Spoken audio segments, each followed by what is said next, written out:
Ay, naka-live ka? Yes. Sa lahat ng magkakapag-isip, order mo lang ang Nag-hotel. nag-hotel ka birthday. Happy birthday ka na. Itisat mo lang ako eh. Happy birthday, okay na ako eh. Magkakasakit siya pag hindi naganda. Ito na ganda. Pag may hindi naganda. Totoo, seryoso. Nakasanayan. Before, After. Diyos ko. during. Ay, hindi. Usapang magkakapatid ko.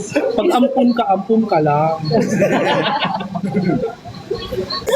Ganyan talaga kami, yung family namin sobrang down to earth. Yaya. Ay, hindi. Yaya.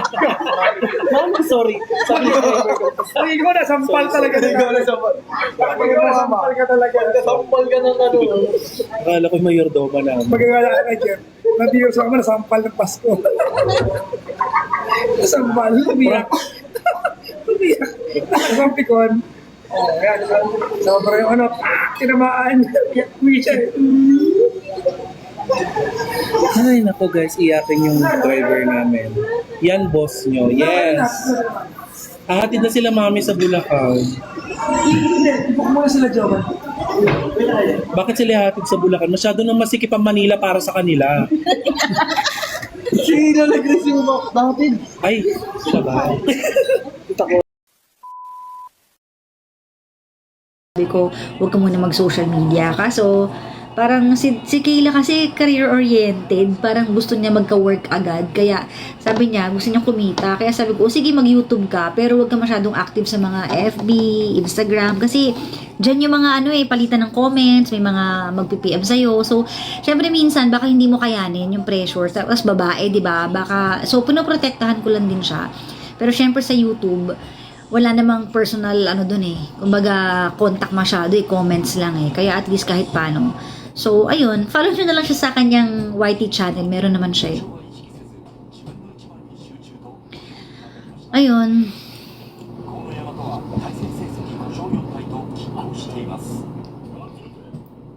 Ang dami nagtatanong kung dito ako titira sa Japan. Well, hindi naman ako pwedeng tumira dito kasi hindi naman ako resident. So,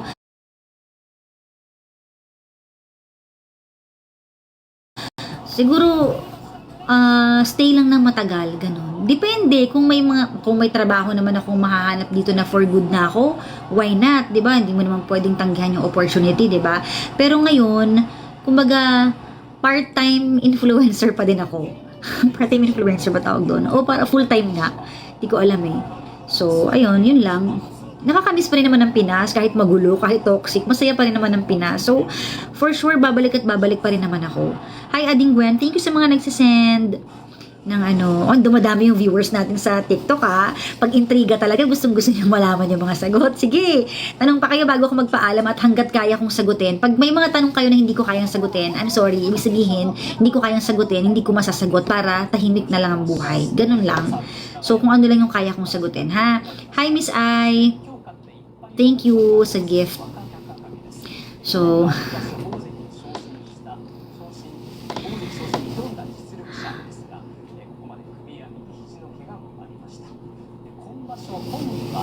uy, ay, Ate Fatima, maraming salamat. When will you upload a vlog again? Don't worry. Gagawin ko yan. Pero lately, nung pagpunta ko dito may vlog ako, pero lately hindi na ako makapag-vlog kasi nga marami ako pinagkakaabalahan dito. Oh, ayun, yun lang. So, nasa Wakayama po ako. Medyo malayo-layo siya. Very probinsya style na tahimik. Pero, alam niyo yung peg ng, kung alam niyo yung hometown cha-cha-cha, yun, ganun dito. City siya, pero malapit din siya sa dagat, malapit sa bundok, malapit sa pasyalan. Pwede ka rin pumunta ng Osaka. Naku, ayan, nasabi ko tuloy kung nasan ako. Dapat di ko sinasabi. Di ba, malaki naman ang lugar na to. So, miss you na. Thank you.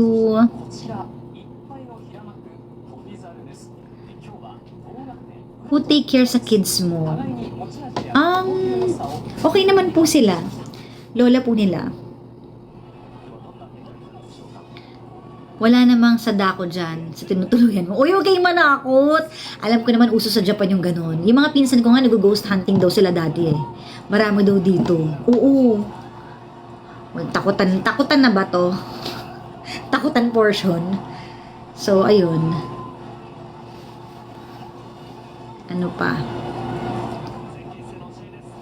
Pabili mo ng paninda mo. I'd risk it all for you.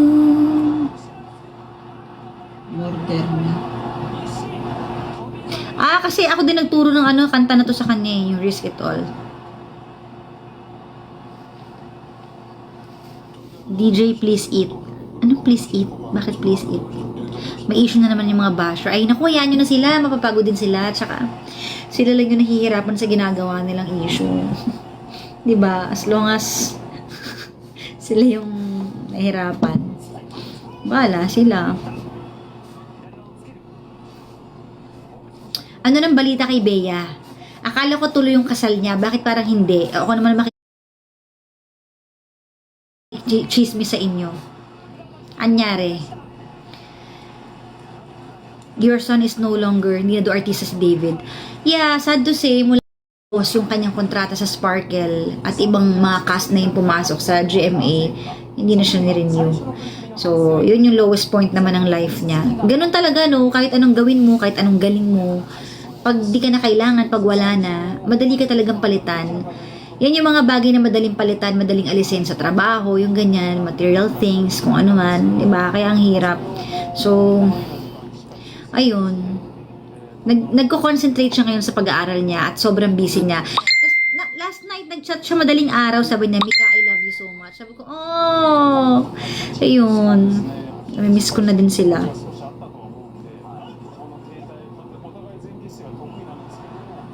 Hi, sana daw all na bate, sabi ni Ana Panes. Huwag mag-flood ko. Huwag kayo mag-flood comments, guys.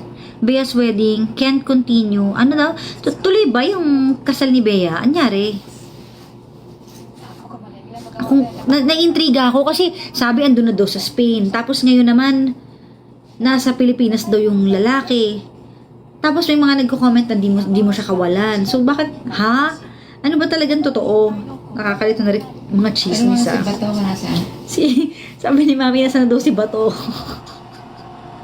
Yun naman ang chismis na inaano niya, politika. Ako naman showbiz.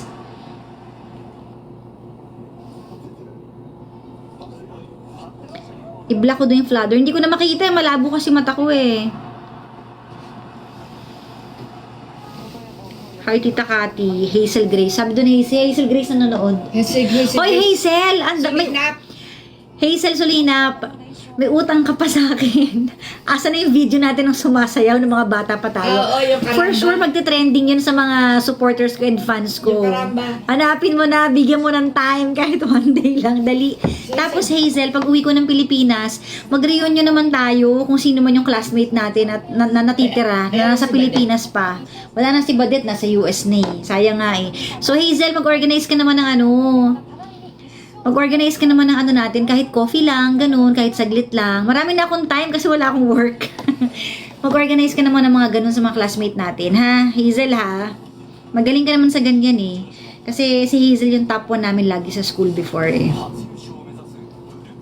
So, oo, tara. Kung sino available, go na.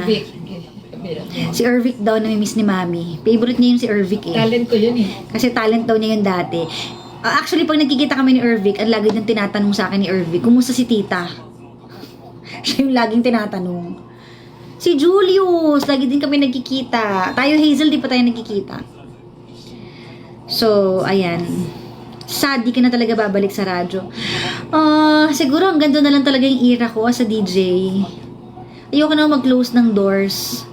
Pero, ganun talaga ang buhay eh, no? Hindi ko rin alam eh. So, at least nagkikita pa rin tayo, di ba? So, guys. Kasi long time BF niya, yes. O guys, puputulin ko na yung chismisan natin, ha? Maraming salamat sa inyong time. na nakipag-chismisan sa akin. Don't worry, every Sunday magla-live pa rin tayo. And please support my shows, my podcast, my vlogs. Sagot. Huwag na kayong paka-stress. Please support my business also. Support my happiness, my new life, at kung ano man. Salamat sa inyong love at walang sawang suporta sa akin. Super duper thank you. Taiwan vlog. Yes. Don't worry. Pag uwi ko ng Pinas yung Taiwan vlog. Andyan na ako next week. Dahil na-miss ko din. Salamat. So, ayun. Yun lang. Bye-bye na, guys. Salamat! Bye! Good night, everyone!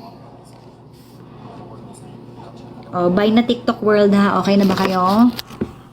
Paalam na ba tayo? Guys, bili kayo sa mga paninda ko, ha? Bye-bye!